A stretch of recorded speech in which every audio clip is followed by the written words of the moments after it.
गोरखपुर में हुए एक सनसनीखेज वारदात ने सभी के होश उड़ा दिए। एक कमरे में एक व्यक्ति की लाश खून से लथपथ पड़ा मिला। पहले इसे आत्महत्या कहा गया, लेकिन पुलिस को दूसरा एंगल भी नजर आ रहा है। पूरा मामला क्या है बताते हैं।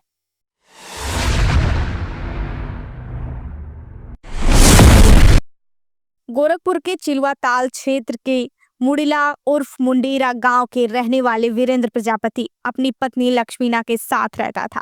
वीरेंद्र पहले मोबाइल शॉप चलाता था, लेकिन बाद में इलेक्ट्रॉनिक्स का काम करने लगा। उन दोनों की एक बेटी भी है। जानकारी के मुताबिक हाल के दिनों में वीरेंद्र और लक्ष्मीना के बीच घरेलू विवाद चल रहे थे। यह विवाद इतना गहरा था कि पड़ोसियों और स्थानीय लोगों को भी इसकी जानकारी थी। कई बार उनका आपसी विवाद पुलिस तक जाने की भी खबर है, लेकिन जानकारी के मुताबिक पिछले 2 सालों से उनके बीच का कोई मामला पुलिस के पास नहीं पहुंचा। वहीं खबर है कि 30 जुलाई की रात को वीरेंद्र और उसकी पत्नी लक्ष्मीना के बीच फिर से तीखी कहासुनी हुई। रिपोर्ट्स के मुताबिक सुबह तड़के जब वीरेंद्र के कमरे से कोई हलचल नहीं हुई तो लक्ष्मीना ने शोर मचाया और दावा किया कि वीरेंद्र ने आत्महत्या कर ली है। शोर सुनकर पड़ोसी आ पहुंचे। जब पड़ोसियों ने कमरे में प्रवेश किया तो उन्होंने वीरेंद्र का शव बिस्तर पर खून से लथपथ पाया। उसके गले पर गहरे घाव के निशान थे और पास ही एक कटर मशीन पड़ी थी, जिससे संभवतः गला रेता गया था। लोगों ने इसकी सूचना तुरंत पुलिस को दी। सूचना मिलते ही चिलवा ताल थाना पुलिस और फॉरेंसिक टीम मौके पर पहुंची। पुलिस ने घटनास्थल से एक सुसाइड नोट बरामद किया, जिसमें लिखा था कि वीरेंद्र ने आत्महत्या की है और इसके लिए किसी को दोषी न ठहराया जाए। हालांकि पुलिस को इस नोट की लिखावट संदिग्ध लगी। विशेषज्ञों से इसकी जांच कराई गई और प्रारंभिक जांच में संदेह हुआ कि यह नोट वीरेंद्र की लिखावट से मेल नहीं खाता।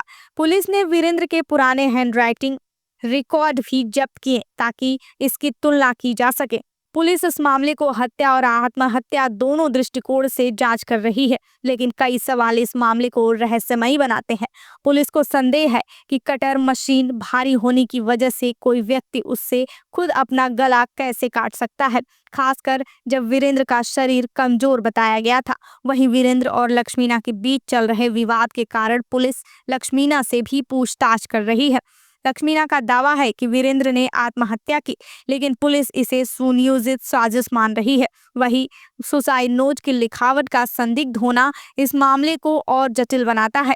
हालांकि पुलिस ने शव को पोस्टमार्टम के लिए भेज दिया और फॉरेंसिक जांच शुरू की है। खबर है कि गुरुवार को पोस्टमार्टम के बाद वीरेंद्र का अंतिम संस्कार कर दिया गया। वहीं घटनास्थल से कटर मशीन और अन्य सबूत इकट्ठा किए गए, जिसके माध्यम से यह पता लगाने की कोशिश की जा रही है कि क्या आत्महत्या थी या किसी ने वीरेंद्र की हत्या कर सुसाइड नोट के जरिए इसे आत्महत्या का रूप देने की कोशिश की। लक्ष्मीना से गहन पूछताछ जारी है और पड़ोसियों के बयान भी दर्ज किए जा रहे हैं। रिपोर्ट्स के मुताबिक लक्ष्मीना अपने पति के लिए खाना भी नहीं बनाती थी।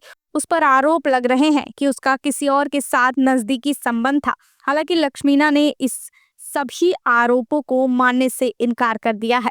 रिपोर्ट्स के मुताबिक उसका कहना है कि पति पत्नी में अनबन जरूर थी, लेकिन सब कुछ ठीक चल रहा था और घर में आर्थिक तंगी के कारण वीरेंद्र परेशान रहता था।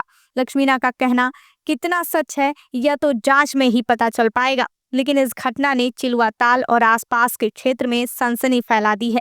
स्थानीय लोग इस बात से स्तब्ध हैं कि एक सामान्य परिवार में ऐसी घटना कैसे घट सकती है। हालांकि इस मामले में पुलिस की जांच जारी है। सुसाइड नोट की लिखावट की जांच और फॉरेंसिक रिपोर्ट के नतीजे इस मामले की सच्चाई को उजागर करने में महत्वपूर्ण होंगे। अभी तक कोई गिरफ्तारी नहीं हुई है, लेकिन लक्ष्मीना मुख्य संदिग्ध के रूप में पुलिस की नजर में है। पुलिस जांच में ही उस सुसाइड नोट का भी खुलासा होगा। आगे की जानकारी हम आपको देते रहेंगे। तब तक के लिए देखते रहिए बेधड़क खबर।